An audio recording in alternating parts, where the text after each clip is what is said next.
Darating din tayo sa era na tayo naman ang masaya. Buhay naman natin ang giginhawa at tayo naman ang nasa tamang tao. Yes, dahil hindi sa lahat ng oras iiyak ka. Baka ngayon puro iyak, puro pagod, puro tanong na bakit ako, bakit nangyari to. Pero balang araw, mapapangiti ka na lang habang naaalala kung gaano ka kalakas para malampasan lahat ng to. Darating yung araw na hindi mo na siya hahanapin at darating yung panahon na hindi mo na iiyakan yung mga iniwan ka. Darating yung season na ikaw na ulit.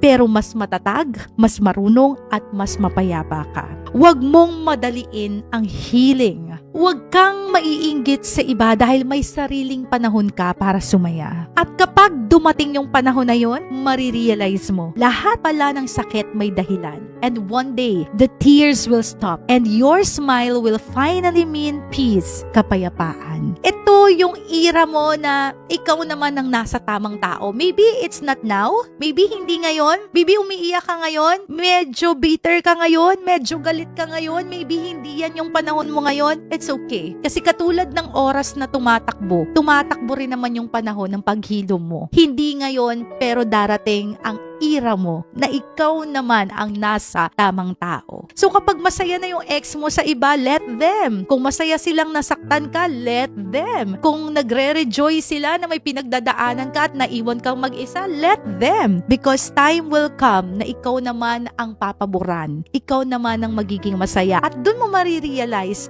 kaya pala kinakailangan kong daanan lahat ng sakit na yan para mas mapahalagahan ko yung meron ako ngayon. Kaya pala ako nasaktan before para matuto ako ngayon.